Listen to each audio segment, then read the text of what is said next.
On Christmas Eve, my sister mocked my son's ornament. I spoke up in front of 30 guests, exposed her loans, and said, her free ride ends tonight. Christmas Eve in my family has always been a performance. Not a celebration, not a cozy gathering. No, a performance. My mother insists on the full show every year. 25 to 30 people crammed into the living room, an overstuffed dining table, too many side dishes nobody really eats, and the constant low hum of judgment under every conversation. It's tradition, she says. To me, it's survival. I've always known my sister loved being the star of that show. Since we were kids, she thrived on the spotlight, on the laughter that followed her sharp remarks, on the way people leaned in when she raised her voice. Somewhere along the line, that habit hardened into cruelty. And for years, everyone let it slide. After all, that's just her personality. I was the quiet one, the one who preferred keeping the peace. The older brother who never fought back. That dynamic might have lasted forever if it weren't for my son. He's 8 years old, thoughtful, shy, the kind of kid who spends hours building little crafts with paper and glue. When he gave me the ornament he made at school, a clumsy, lopsided little star with too much glitter and an uneven string, I knew it meant everything to him. He carried it all the way to Grandma's house like it was made of glass. And when we got there, the first thing he did was hang it on the tree. I stood behind him, watching. It wasn't fancy. It wasn't perfect. But it was his. His pride radiated brighter than the lights on the tree.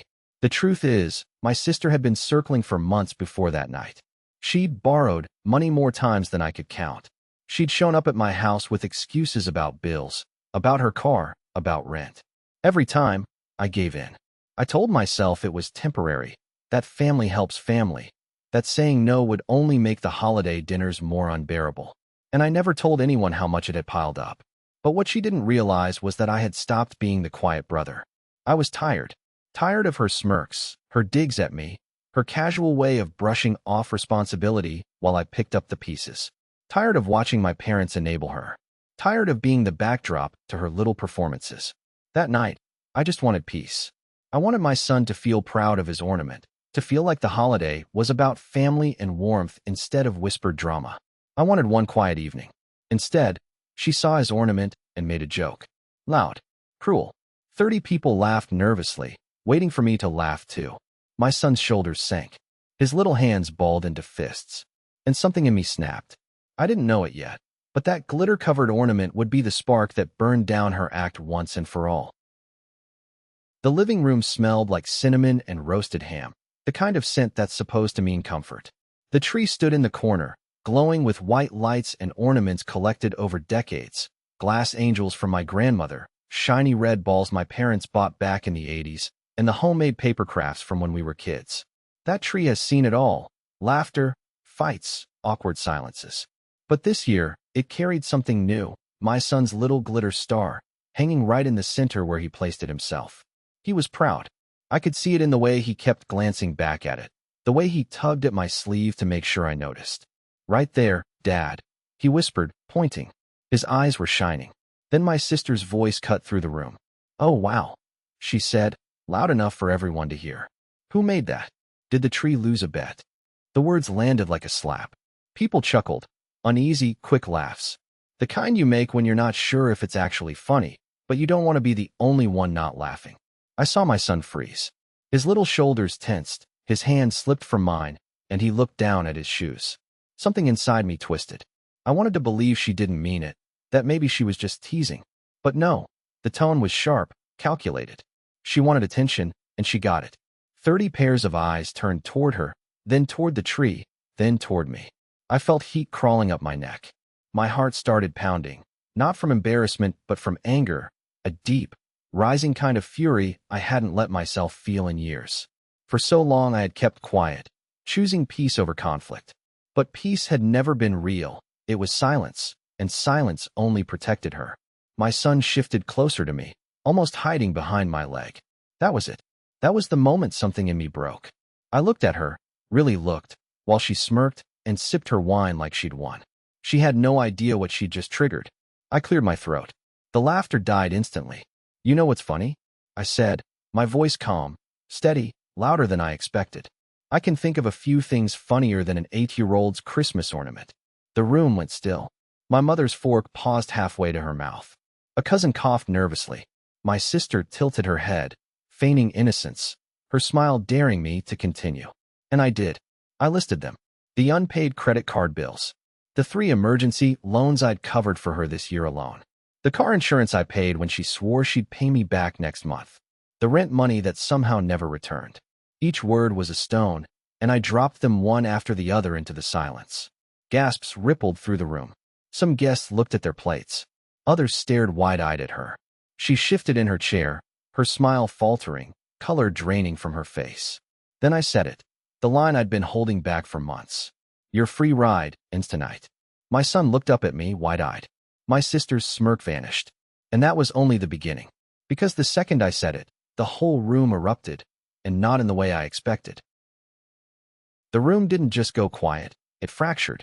Some people gasped, some whispered, others tried to smooth over the tension with nervous chatter. But nobody really knew what to do. That's the thing about family secrets. Once they're spoken out loud, you can't stuff them back in the box. My sister's face tightened. She forced a laugh, the kind that sounds like glass breaking. Oh, come on, she said. Don't be dramatic. It's Christmas.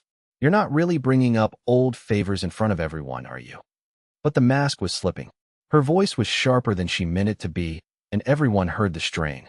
I didn't raise my voice. I didn't need to. They're not old favors. They're debts. And you know it. My cousin shot me a look across the table, half disbelief, half curiosity. Someone else whispered, "Wait, what loans?" That was the spark. I realized in that moment that I wasn't the only one she'd cornered. I saw it in their faces. Recognition, shame, the discomfort of people who suddenly realized they weren't alone in being used. One uncle shifted in his chair. "She owes me too," he muttered, almost under his breath, but the words carried. Heads turned. My sister snapped her eyes to him, but it was too late. The dam had cracked. Another voice chimed in. Then another. Little confessions scattered across the room like falling dominoes. She'd borrowed from our aunt, just until next paycheck. She'd promised a cousin gas money back in July. Someone else mentioned babysitting she never paid for. Piece by piece, the image of my sister, the charming, funny, untouchable sibling, crumbled right there under the Christmas lights. I watched her squirm, and for the first time in years, I felt no guilt. None. This wasn't cruelty. This was truth finally being spoken. But as the voices overlapped, I noticed something that made my stomach drop.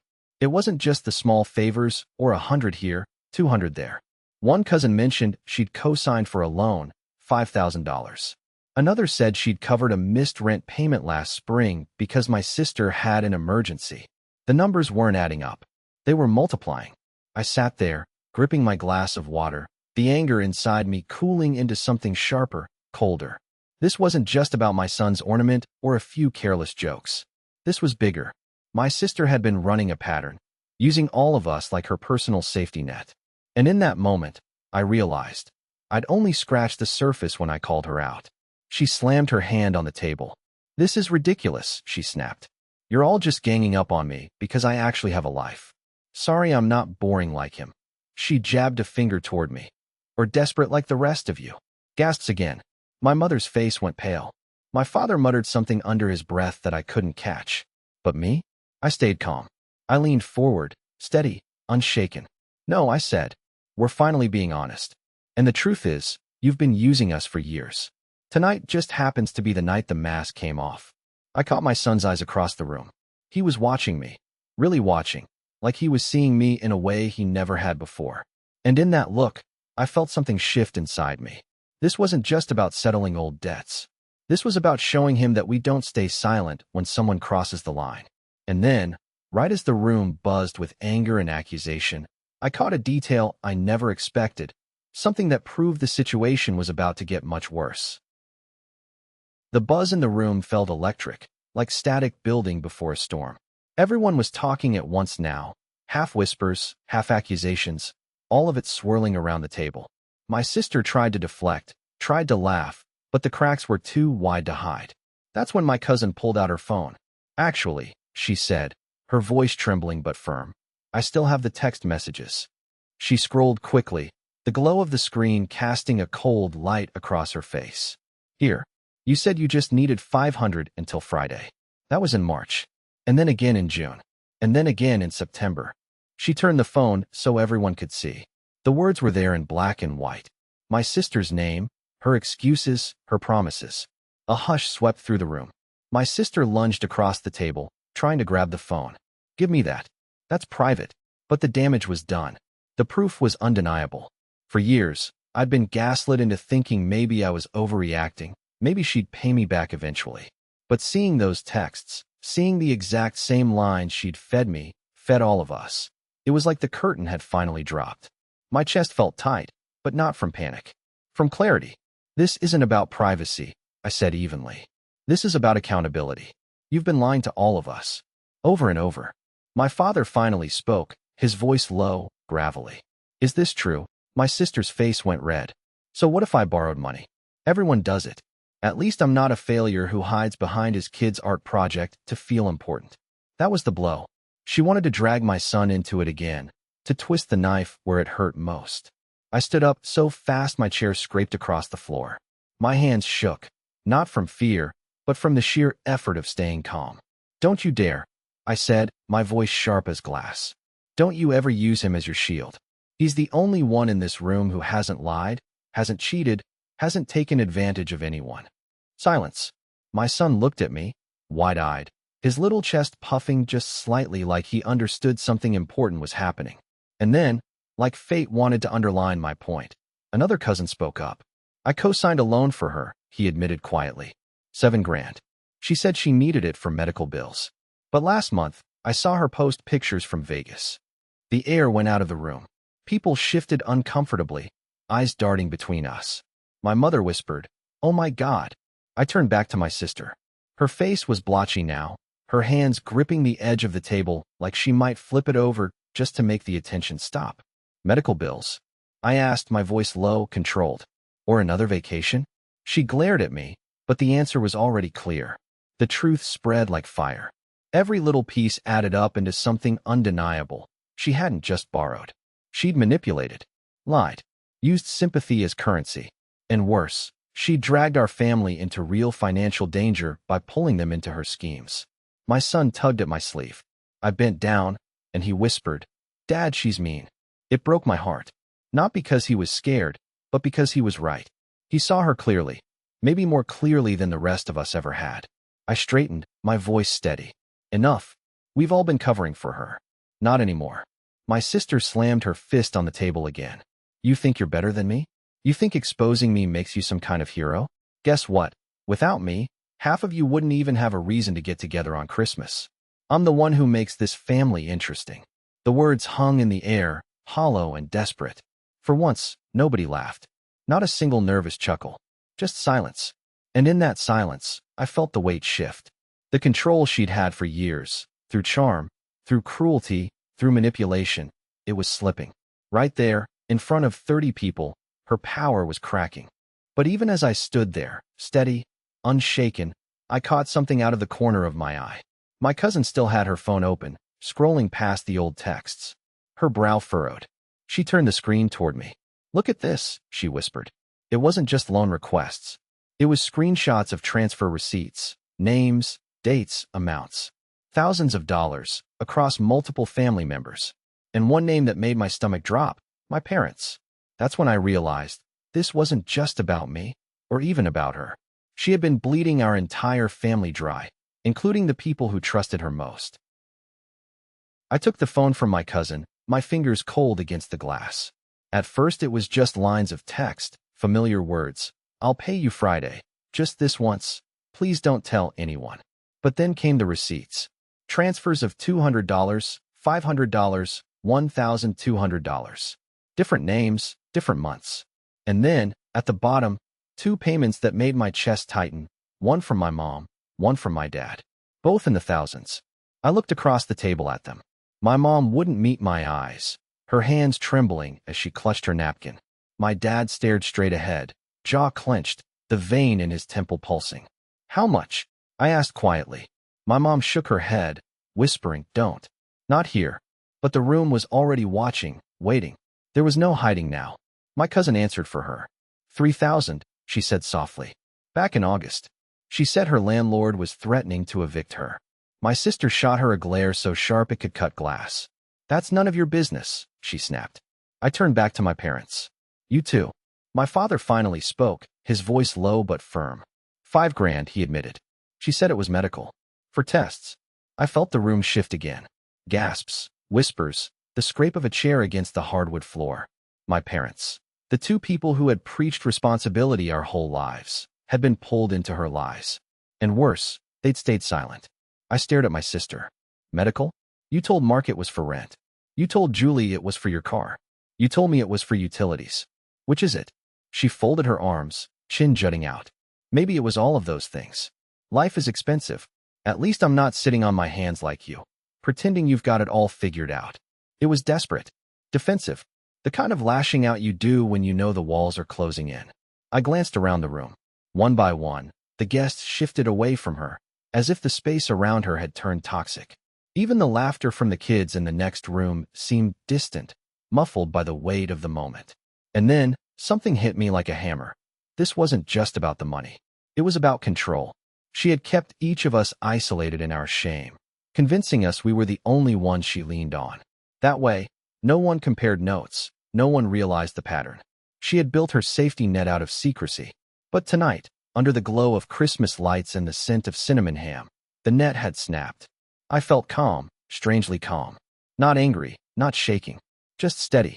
For the first time, she was the one squirming, and I was the one in control. You've been running the same scam on all of us, I said, my voice cutting through the silence. And the worst part? You did it to your own parents. On Christmas, in this house, you're still trying to play the victim. But the truth is, you're the thief at this table. Her face went pale. Someone actually gasped out loud. And then my dad, the man who had never once spoken against her in public, leaned forward. He's right, he said. I kept quiet too long. We both did. But enough is enough. The room erupted. Voices rising, some furious, some shocked, some relieved to finally speak what they'd been holding back. And as the arguments flew, I realized I had a choice. Let the chaos tear itself apart, or take full control and end her act once and for all. After the storm of voices, the room felt like the eye of a hurricane. Everything noisy and frantic at the edges, and in the middle of it all, I was unnaturally calm. My chest was steady. My hands were steady. But inside, a plan was assembling itself with the cold efficiency of something that had been rehearsing for months without me knowing. Part of me wanted to stand there and let everyone rage. Let the family tear her apart until there was nothing left of her lies. That would feel savage, maybe even satisfying for a second. But I'd learned over the years that satisfaction from rage is short-lived. It doesn't fix accounts, it doesn't return money, it doesn't teach boundaries. It just makes everyone miserable and gives her another story to tell later. They attacked me, poor me. Another part of me wanted to apologize, to smooth everything over so my son could sleep tonight and the cousins could stay friends. That voice was small and tired, the voice I'd used for years to keep peace at the cost of my dignity. I almost heard it whisper, just let it go. It's the holidays. But when I looked at my son, at the way his fingers still puckered where she'd insulted him, that voice died. So it became simple. Not petty. Not theatrical. Practical. I would end her free ride. But I wouldn't be the one to humiliate her for sport. I'd dismantle the mechanism she used to hold us. Secrecy, excuses, and small, manageable lies that became a web. I needed facts, structure, and a public boundary that couldn't be gaslit away. I thought of the receipts my cousin showed me. The texts. The transfer screenshots. Proof. That was power. I could bury her in noise, or I could use proof to force real consequences. Repayment plans, frozen cards, the truth in writing so she couldn't spin it later. I imagined the next steps with a clarity that surprised me. Talk to Dad and Mom privately.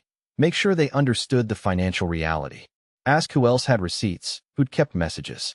Compile everything into a single, undeniable file. Tell her, calmly and in front of everyone who mattered, that we were done covering for her. And then, if she refused to accept responsibility, cut the access points, stop bailing her out, retract co-signed loans where possible, and, if needed, put agreements on paper. I felt a cold satisfaction at the practicality of it. This wouldn't be theater. It would be the end of her pattern. I fished my phone from my pocket, my hand steady, and opened the Notes app. I had already started a list weeks ago, Little things I'd filed away because I'd always thought I'd never need them. Tonight, they were going to be enough. I typed the first line, hit send on a group message to my siblings, and then stood up, because what I was about to read out loud would change everything. I set my phone down on the table where everyone could see it, then tapped the group chat I'd just sent to my siblings. The message was short, clinical even. I've compiled every receipt, text, and transfer. Tonight we set a repayment plan. No more cover-ups. I hit send and turned the screen so anyone curious could glance at the file names I'd attached. PDFs, screenshots, transfer receipts. The proof was there in black and white. My tone stayed calm. Calm was the weapon I'd chosen. Listen, I said, looking directly at my sister. We're not here to shame you for being human. We're here because your behavior has financial consequences, and it's been going on for months. I've put together everything I could find. I want us to make a plan, real deadlines, written agreements, and help where it's constructive. But the free bailing stops. If you want help, it has to be structured and accountable. A murmur rippled through the room. Some cousins nodded. Others chewed the inside of their cheeks. My mother dabbed at her eyes, torn between relief and embarrassment. My sister's face hardened into something bitter. You really think you can fix this with a spreadsheet? She snapped. You think making me sign something will solve everything? You're being ridiculous. She laughed, but it sounded empty. That's not the point, I said. The point is boundaries. You need to stop using us as an ATM. If you accept a plan, we help you follow it. If you refuse, we stop enabling. No more loans, no more excuses. And if there are co-signed loans, we'll talk to the banks. This ends now. Her lip curled.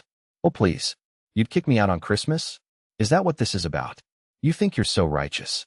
I noticed the way some relatives were shifting, glancing at the PDFs, at the transfer screenshots. The evidence made it hard to take her side without sounding complicit. I felt steady, like I was standing on ground that had finally been cleared of smoke. Then she did the thing she always did when cornered, try to charm her way out. She leaned forward, flashing the half-smile that had gotten her out of trouble more times than I could count. Look, I know I messed up. I'll pay you back. I promise. Just not tonight. I could see through it. Promises had been currency in her world for years. Cheap, disposable things with no real value. So I didn't accept it. I offered specifics. 6 months, fixed payments, a written schedule, and a co-signer clause removal plan if possible. I explained that we'd all sign it, and that a trusted cousin would hold the document. No theatrics, only accountability. She scoffed, then stood up abruptly. You think you can control me? This is my life, my choices. I don't need you policing me. Her voice had climbed. People in the room flinched. That's when her phone buzzed. It was automatic at first, a vibration on the wood, but whatever message came through turned her face white as bleach. She glanced down, then at the room, then looked like she might faint. She fumbled in her purse with trembling hands, swiped the screen, and the color drained from her cheeks. Who's calling? Someone asked, hushed. She didn't answer. Her lips moved, but no words came out. Her jaw worked like she was trying to chew something impossible. Finally, she snapped the phone shut and glared at everyone as if daring us to ask. It's nothing, she lied. We all knew it wasn't nothing. My cousin who had been helping me compile the files leaned closer. It was probably the bank, she muttered. My app shows a pending collection notice on one of her accounts. Final demand. She swallowed. I just got redirected to the bank from her online statement when I was checking stuff earlier. There were holds on her card. The room tilted. The stakes had moved from family drama to immediate crisis. If her accounts were being flagged, if creditors were calling, then the web she'd spun was unraveling faster than anyone had planned. I kept my voice calm, but inside, a new current of urgency surged. This wasn't just about repayment plans anymore. If creditors started seizing accounts or calling parents who'd co-signed, there'd be real, unavoidable consequences. Okay, I said, standing up, feeling the weight of everyone's attention. Then we act fast. We get her accounts sorted tonight. We call the bank. And whatever happens, we face it as a family, but under new rules. No more covering. My son watched me, eyes wide, holding his little glitter star like a talisman. I put my hand on his shoulder, steady. The room hummed with a new energy. Fear, yes, but also relief. Someone had finally set the terms. As I spoke, my sister's phone buzzed again.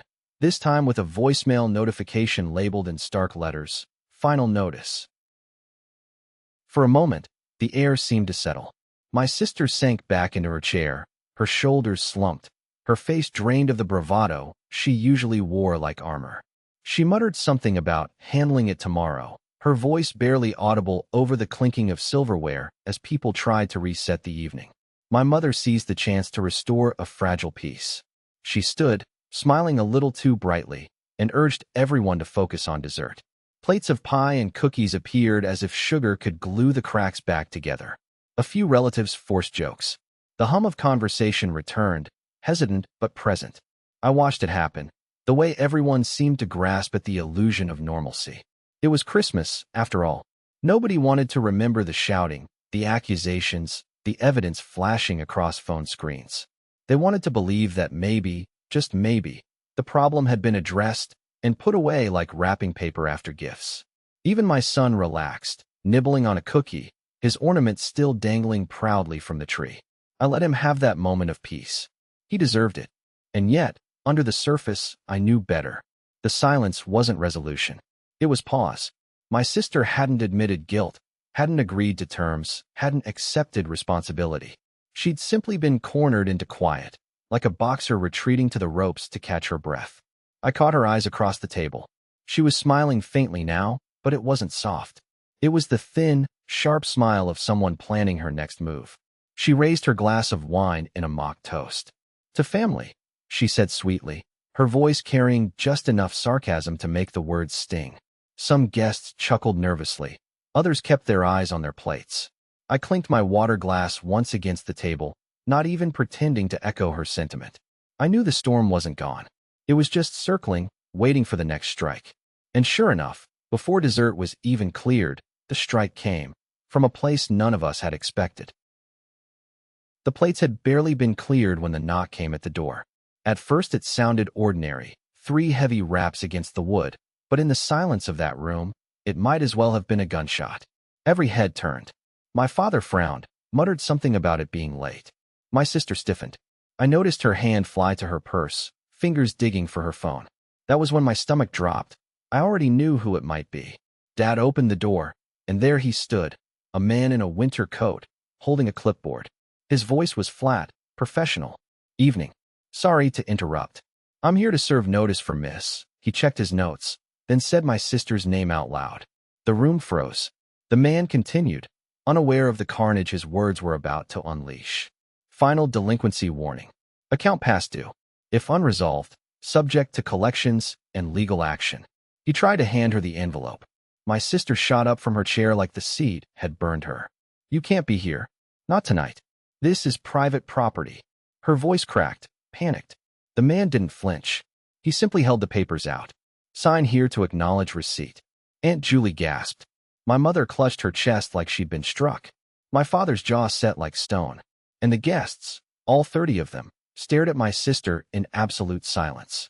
It was the perfect storm, proof, in flesh and blood, that this wasn't just family drama. It was real, documented, legal. I stepped forward, calm but unyielding. "She'll sign," I said. "Go ahead." My sister's eyes snapped to me, wide and furious. "Don't you dare. Don't you dare humiliate me like this." But the truth was, I didn't have to humiliate her. She had done that herself. The man simply waited, professional patience etched into his face. Finally, with shaking hands, she scrawled her name on the clipboard, grabbed the envelope, and slammed the door so hard the ornaments on the tree rattled. The silence that followed was deafening. I spoke into it, my voice low and deliberate. "That," I said, gesturing to the envelope in her hand, "is the reality we've all been ignoring. This isn't about family jokes or petty debts. This is about years of lies catching up. Tonight, you mocked my son for trying. But you're the one who failed, and now everyone sees it." She stood trembling, envelope clutched in her hands like a live wire. Then the rage came.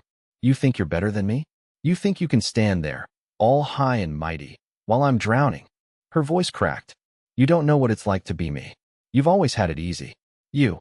But she faltered, because no one in that room believed her anymore. Uncle Mark stood.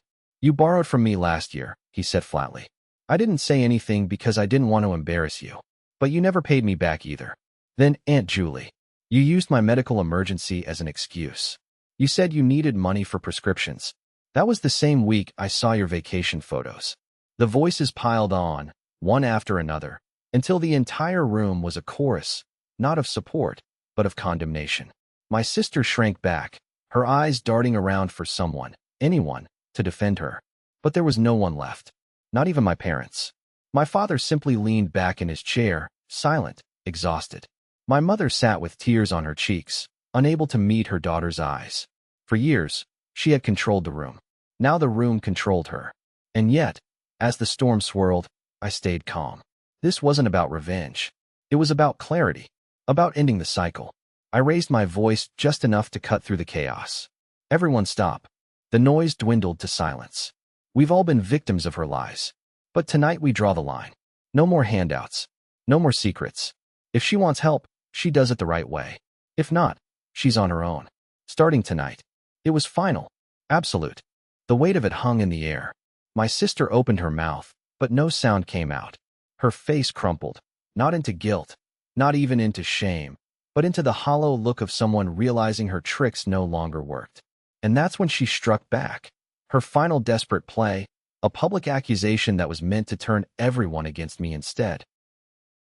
She stood there, trembling, envelope still in her hand, her face pale with fury. For a second I thought she might storm out. But instead, she straightened her back, lifted her chin, and turned the spotlight back on me. You all think he's some kind of hero? She spat, pointing directly at me. You think he's saving the family? He's no saint. Ask him about his debts. Ask him how many times he's used you without saying a word. The room jolted. Heads swiveled toward me. My stomach tightened, not out of guilt, but from the sheer audacity. She was playing her last card. Deflection, projection, turning the table to make me the villain. What are you talking about? My uncle asked cautiously. She smirked, sharp, triumphant, like she thought she'd found her footing again. Oh, he doesn't tell you? He borrowed money from Dad years ago. Thousands. And never paid it back. He's standing here pretending to be responsible while he's no better than me.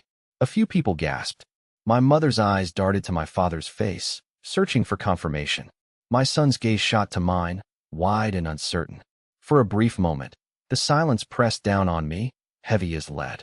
This was her move. Make me defend myself, muddy the waters, drag me down with her so no one knew who to believe. Classic. I took a slow breath, forcing calm. Then I looked at my father. Dad, is that true? He hesitated, long enough to make the room tense. Then he shook his head, his voice steady. No, it's not. My sister froze. Dad continued. I lent him money once, 10 years ago, when he was buying his first house. And he paid me back. Every penny. With interest. Unlike you. The words hit like a gavel. Final. Unambiguous. My sister's smirk faltered. But she wasn't done. He's lying. He's covering for him because he doesn't want to lose his precious son. You've always favored him over me. Her voice cracked, slipping into desperation. The room shifted again, but this time it wasn't against me. It was against her. Her rage was unraveling her in real time, making every word sound less like an accusation and more like a tantrum. I stood tall, calm. You've had every chance to make things right, I said evenly. Instead of owning it, you tried to drag me down with you. That's the difference between us. I took responsibility. You've built your whole life running from it. Gasps. A murmur of agreement. Someone whispered, she's done. My sister's chest rose and fell like she was out of breath. Her eyes darted around, searching for an ally, someone, anyone, to back her up. But the room was solid now. The tide turned completely. Even my mother, who had always defended her, sat with tears streaking her face, shaking her head slowly. You thought this was about me humiliating you, I said, my voice low but steady. But the truth is, you humiliated yourself. Tonight, in front of 30 people, your act is over. For a long moment, she stood frozen, trembling, lips pressed together so tightly they were white. And then, like a balloon finally giving out, she collapsed into her chair, burying her face in her hands. The silence that followed was thick, final. But under it, I felt the shift. This was the moment everyone realized she had no cards left. And that was when I delivered the final blow, the one thing she couldn't argue with, the closure I'd been holding back until the very end. The room held its breath. My sister sat with her face buried in her hands, but I knew better than to assume that meant surrender. Her silence wasn't acceptance, it was calculation. She'd used it before, plenty of times. Let the emotions swirl around her, pretend to collapse, and wait for someone to crack first. But not this time. I wasn't leaving space for her to rebuild the illusion. I was going to finish this, with facts. With calm. With absolute finality. I walked over to the sideboard where I had placed my laptop earlier, pulled it out, and connected it to the TV in the corner of the room. A few guests leaned forward, confused. My sister looked up, her eyes narrowing.